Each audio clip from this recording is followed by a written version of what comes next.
ዛሬ ቀውጢ ቤንግ የሆኑ ቪዲዮዎች አሉ።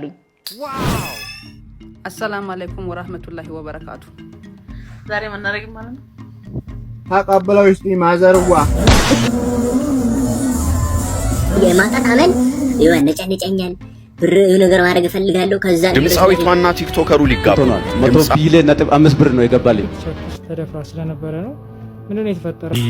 ሀበሻ መጥቻለሁ ባበሻ ቀሚስ ሽክ ብዬ። ይህ ሀበሻ ዩቲዩብ ቻናል ነው። ሐሳብ ጭንቀት ድባቴ ልናባረር ይሄው ከተፍ ብለናል። ያው ዛሬም እንደተለመደው እናንተን ዘና ፍትፍት ያደርጋሉ ብዬ አሰብኳቸውን የተለያዩ የቲክቶክ ቪዲዮ ስብስቦች ይዤ መጥቻለሁ። አብረን ዘና ፈታ። ከዛ በፊት ግን ለዚህ ቻናል አዲስ ሆናችሁ ዩቲዩብ ቻናል ሰብስክራይብ በማድረግ ይሄን ውብ ቤተሰብ ይቀላቀሉ። አዳዲስ ቪዲዮ ስለቅ ኖቲፊኬሽን እንዲደርሳችሁ የደወል ምልክቷን መንካት እንዳትረሱ። ቤተሰብ የሆናችሁ ደግሞ ይሄን ቪዲዮ ላይክ እና ሼር በማድረግ እንጀምራለን። ላይክ ስታደርጉ ለብዙ ሰው ይደርስልኛል። ስለዚህ ላይክ አድርጉ። ላይክ ለምን ደሞ አታደርጉት? በመላው ዓለም የምትገኙ ውድ ኢትዮጵያውያንና ኤርትራውያን ሜምበርሺፕን በመቀላቀል ሱፐር ስቲከር አለላችሁ። በተመቻችሁ ዩቲዩብ ቻናል ሰፖርት ማድረግ ትችላላችሁ። ሀገር ውስጥ ሆናችሁ የኔን ቪዲዮ የምታዩ ደግሞ ቪፒኤን አብረታችሁ ብታዩ ለኔ ይጠቅመኛል። ስለዚህ ቪፒኤን አብረታችሁ ስለምትተባበሩኝ አመሰግናለሁ። ናይስ። ባለፉት ጥቂት ወራቶች ቪዲዮ ባለመስራቴ ዩቲዩብ ቻናላችን ተመቷል። ወይኔ ተመቷል ነው የምላችሁ። የእውነት ተመቷል። ታደጉታ እንዴ! ዩቲዩብ ቻናሉ ምን ውስጥ እንዳስገቡት አላቅም። እየታየ አይደለም፣ ቪው የለም፣ ላይክ የለም። ስለዚህ ለወዳጅ ዘመዶቻችሁ ሼር አድርጉ፣ ላይክ አድርጉ። ላይክ ወሳኝ ነው፣ ለብዙ ሰው እንዲደርስልኝ ያደርጋል። ስለዚህ ላይክ እያደረጋችሁ አሁን ወደ ቪዲዮ። ከእንግዲህ አብቅቷል አንቺ ያለኝ እምነት። ሆፕ ኢንተርቴይንመንት ሲከፋኝ አጽናኝ ሰጣ ቱቱ ይለኛል በእንተ ሰላም ማርያም ሰላም መብርሃን እግዚአብሔር ይስጥ ተሜዋ ተቀበለው እስቲ ማዘርዋ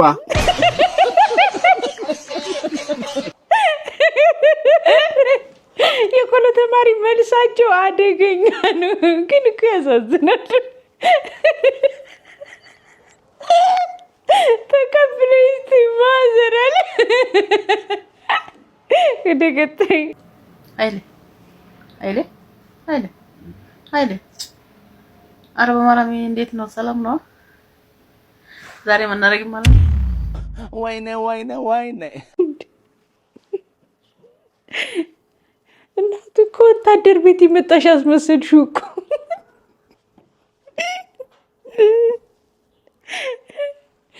ደግሞት ይሆናል ተረጁ።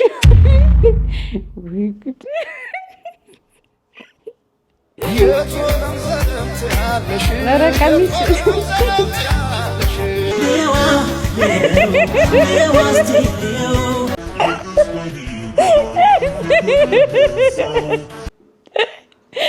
ነባ የተመታ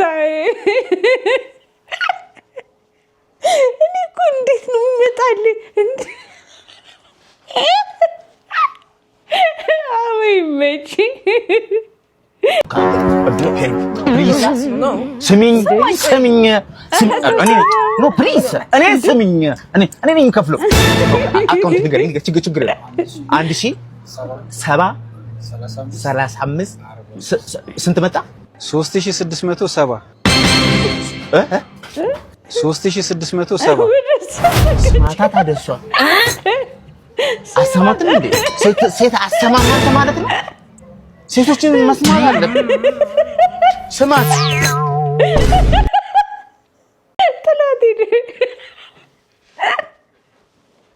ይቺ ስንቶቻችን ጋር ደርሳለች። እንግደረደርና ልክ አማውንቱ ሲታይ ላሽ ነው።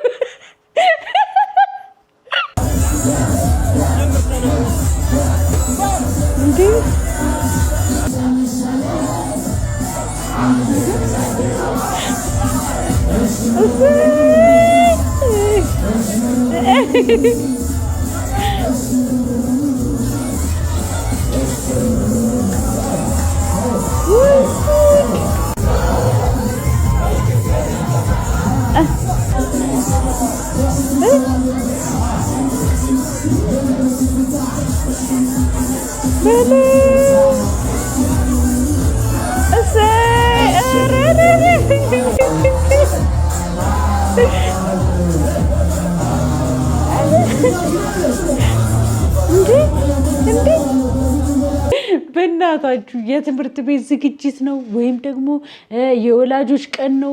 ሰኔ 30 ነው በሉኝ እንዴ?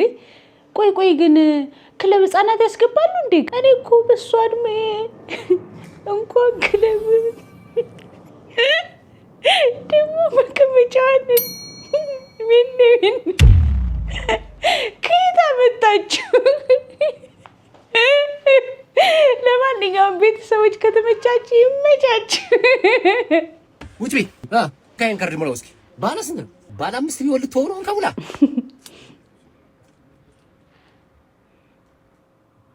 አይሰራም እኮ አይሰራም። ኧረ እኔ አሁን ሞልቼዋለሁ። በእናትህ ራሱ ነው እንከሙላ አንተ ሞልቼዋለሁ። አሁን ሞልቼዋለሁ። እስኪ እንዴ እና እኔ ጋር ምን ነው የማይሰራው? አረ ውጭ ቢዎች በስተዋል። እነዛ የጠፉ ብዬ አስቤ ሳልጨርስ እነዚህኞቹ መጥተዋል። እንዴ አቦ ይመቻች። እስኪ ጌታው ብር ስጠኝና አመሌሌው በቃ እኔ አሁን የድህነትን አመል አውቀዋለሁ። የድህነት የማጣት አመል ነጨነጨኛል። ብር ነገር ማድረግ እፈልጋለሁ። ከዛን ብር ስለሌለኝ እተዋለሁ። በቃ አውቀዋለሁ የድህነትን አመል። እስኪ ጌታው 300 ሚሊዮን ብቻ በቂ ነው። በቃ አብቃቅቼ ተቀበለሳ ጌታው በቃ 300 ሚሊዮን በቃ ከበቂ ማለት በቃ እሷን ብቻ አድርግልኝ ጌታው። አሜን። አረ ለኔም ስጠኝና መሌሌው እንደዚህ የሚቻል ከሆነ ለኔም ስጠኝና መሌሌው። እስኪ ደግሞ የሚሰጣቸውን አይተን እንመለስ። 2 ሳምንት ሆኗል። 100 ቢሊዮን ነጥብ 5 ብር ነው የገባልኝ። ለቃን ስራ ነው የምሰራው። ቃን ስራ እየሰራው ህይወቴ አይሻሻልም ነበር። ከዚህም በፊት ምስክርነት አይቼ ነው እዚህ ቦታ የመጣሁት። ህይወቴ እየተሻሻለ መጣና አመት ከ2 ወር በኋላ ከውጪ 2 ሳምንት ሆኗል። 100 ቢሊዮን ነጥብ 5 ብር ነው የገባልኝ። 100 ቢሊዮን ነጥብ 5 እግዚአብሔር አመስግኑልኝ። እግዚአብሔር ሰጪ ነው። እኔ ቃን ስራ ነው የምሰራው። እውነቴን ነው። እኔ ይሄን ደረጃ አይቼ አላውቅም። ሰዎች ራሱ ተቸገሩ ለማንበብ ማለት ነው። በሁለተኛ ቀን በሶስተኛ ቀን ብሩ አየሁት። ከዛ ባንክ ቤት እጅ ስጠይቅ ምንድነው ይሄ ሁሉ ገንዘብ አለ እንዴ አለ። ይኸው ስማ ከላይ ምንድነው ብሎ ዲር ተመስገን ይላል። አካውንት ላይ yes አንብበው እስኪ አንብብልኛል። 568 ሚሊዮን 298,796 ናውጅላችሁ ማያራሴ በኢየሱስ ስም ስልጣን እግዚአብሔር ያስደነቃል። አሜን። ያጠበቃችሁ ያላሰባችሁ በረከት ተገናኘ። አሜን። ይኸው ከተማ የሚያናጋ መንደር የሚያናጋ አሜን። እግዚአብሔር ይባረካችሁ። አሜን። I declare in the name of Jesus. አሜን። እንዴ ኧረ ቁጥር መድፈር ነው። ቁጥር አታውቁም። እኔ እግዚአብሔር አያረግም እያልኩኝ አይደለም። ካረገ ያርግላችሁ፣ ይመቻችሁ። ግን እንደ ሀገር እንኳን የማንደፍረውን ቁጥር ነው የጠራችሁት። ታውቋቸዋል። ግን 100 ቢሊዮን የዜሮቹ ብዛት እንኳን አይደግማችሁ። ደግሞ ገባልኝ ይላል እንዴ! ከየት ገባል? ምጣት ይግባብ። ምን ይመስላል? ለማንኛውም በጣም የሚከበር ሰው ሲዋሽ ነው ማሳያችሁ። ወደ ቪዲዮ። ድምፃዊቷና ቲክቶከሩ ሊጋቡ ነው። ድምፃዊት ኤደን አይሸሹምና 1 ብር በሚል መጠሪያው በቲክቶክ ማህበራዊ ገጽ የሚታወቀው ወጣት በትዳር ሊጣመሩ እንደሆነ ኢቨንት አዲስ ዘግቧል። ሁለቱ ጥንዶች በህጋዊ መንገድ ጋብቻቸውን ከፈጸሙ በኋላ በቅርቡ ደግሞ ደመቅ ባለ የሰርግ ስነ ስርዓት ተገቢውን በዓል እንደሚያከብሩ ተገልጿል። የጥበብና የማህበራዊ ሚዲያ ተከታዮችም ለጥንዶቹ ያላቸውን የመልካም ምኞት መግለጫ እያስተላለፉ ይገኛሉ። እንዴ ዳዊት ሰላም ነው? ጤና ምናምን ፒስ ነው እንዴ? ኢቨንት አዲስ ዘገበ ብለህ ትጠራጠራለህ እንዴ? ጋዜጠኛ ነህ፣ ራስህ አታጣራም እንዴ? ከደዳ። ለማንኛውም እኔ ለቤተሰቦቼ የምደብቀው ነገር የለም። ዝግጁ ናችሁ? ሶሻል ሚዲያ ላይ የሚዘዋወረው ፎቶ ሰርግም አይደለም ቀለበትም አይደለም። በሁለቱ መሀልም ምንም ግንኙነት የለም። ይኸውላችሁ እየተለቀቀ ያለው ፎቶ በቅርቡ ኤደን የምትለቀው ምርጥ የሰርግ ሙዚቃ ነው። ቪዲዮ ክሊፑ ሲሰራ የተነሱት ፎቶ ነው። ቪዲዮን ፍጹም ካሳሁን አጎናፍር የአብነት አጎናፍር ወንድም ምርጥ አርጎ ተጠብቦበታል። በቅርቡ ይዞላችሁ ይመጣል እንጂ የሚታየው የሚወራው ሁሉ ውሸት። ቪዲዮ ሲለቀቅ ግን እኔ ዩቲዩብ ላይ መታችሁ ሰብስክራይብ ላይክ ማድረግ እንዳረሱ ተስማምታችኋል። ወደ ቀጣይ ፈልገንሽ ነው እኮ ፈልገንሽ ነው። ቆይ እኔን አይዞሽ አሁን አናግረት በቃ አትፍሪ እንዴ እኮ ምንም የሚያስፈራ ነገር አይደለም እኮ የህይወት ጉዳይ ነው።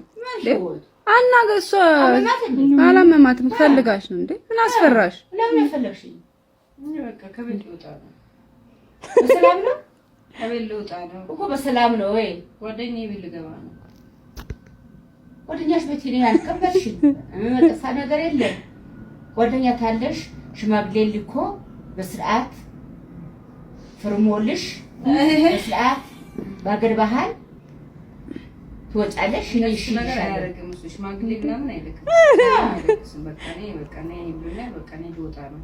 እኔም ደግሞ በቃ አልቻልኩም። በጣም ነው የወደድኩት። ተራርቆ ፍቅር በጣም ከባድ ነው። አክሹ ሽማግሌ ሳይልክ ምንም ነገር ሳይል ሽማግሌ መላክ ተብደዋል። ቀርቷል።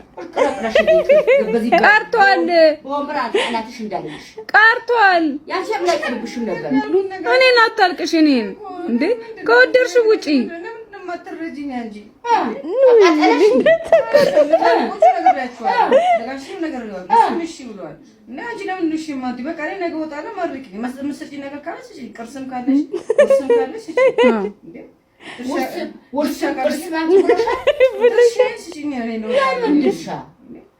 ያለሽን በቃ ምን ስጪኝ ነገር ስጪኝ። እኔ ልጅሽ አይደለም እንዴ በቃ ሽማግሌ ላክ በደንብ በስርዓት በክብር ትወጫለሽ።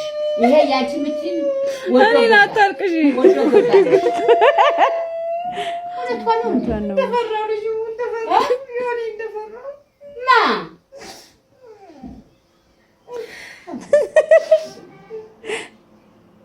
ነው አሻትም ትላለሽ። ነገ እወጣለሁ። ነገር የመውጣት አይቀርም። እኔ ከእሱ ሀሳብ ውጪ የትም አልሄድም። አባዬ ለምን የምትቀልጂው? ከነገ ጀምሮ ቤቴ ካልመጣሽ አልፈልግም አላት። ፍቅር እኮ ከባድ እኮ ነው።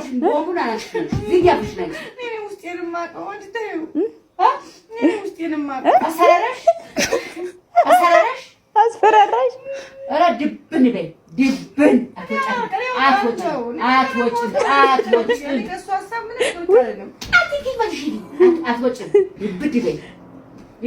ከእሱ ሀሳብ ንቅንቅ አይደለም። በቃ ነገ እወጣለሁ። ሸኛት ውርስም ካለች ምንም ካለች ስጪኝ። አይ ካልሽኝ ነገ እወጣለሁ። ድስትም ስጪኝ ካተሪም ስጪኝ ነገር ካለች ስጪኝ።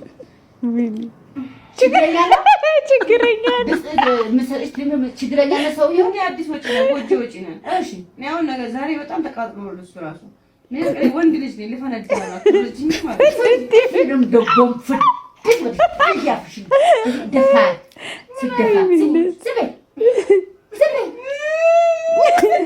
እኔን እንጂ አልደረሰብሽም። አባይ ናስወጣልሽ እንደዚያ ታደረሻቺ ተንስፍቲ አላሽ ያርጎ እሺ 12 ሰዓት እንወጣለን።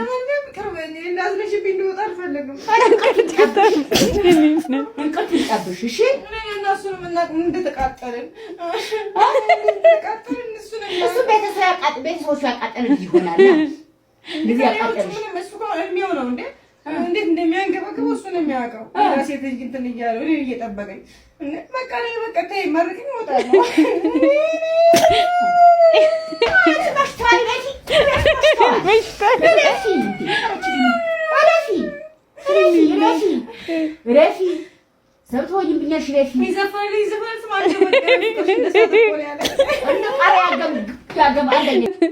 ይህ ቤተሰብ በጣም ነው የሚመቸኝ። የቲክቶክ ድምቀት በተለይ ማሚ ደግሞ ይለያሉ።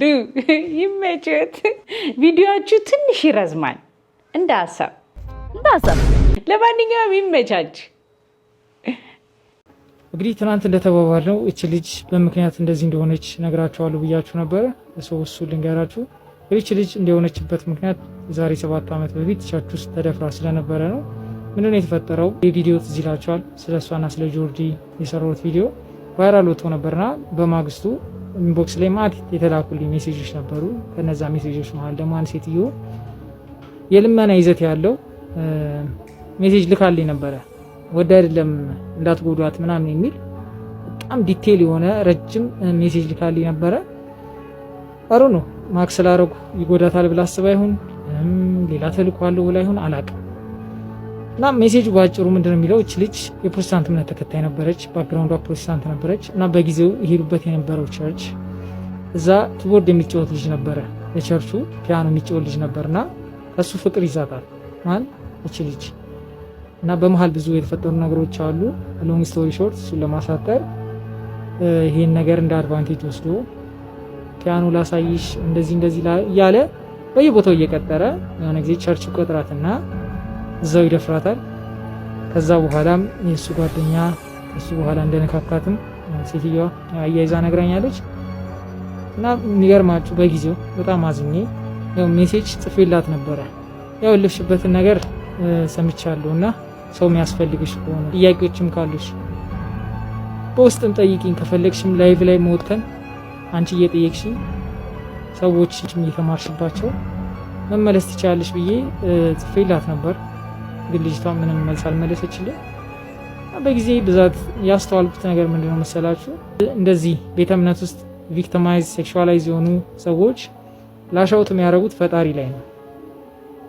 ተጠያቂው ፈጣሪ እንደሆነ ነው የሚያስቡት እና ምንም ማድረግ አይቻልም። እሷ ጥያቄ ስትጠይቅ የእግዚአብሔርን ሰዎች ክርስቲያኖችን ከክርስቲያኒቲ ለማውጣት ለመበጥበጥ ነው እንጂ መልስ ፈልግ አይደለም።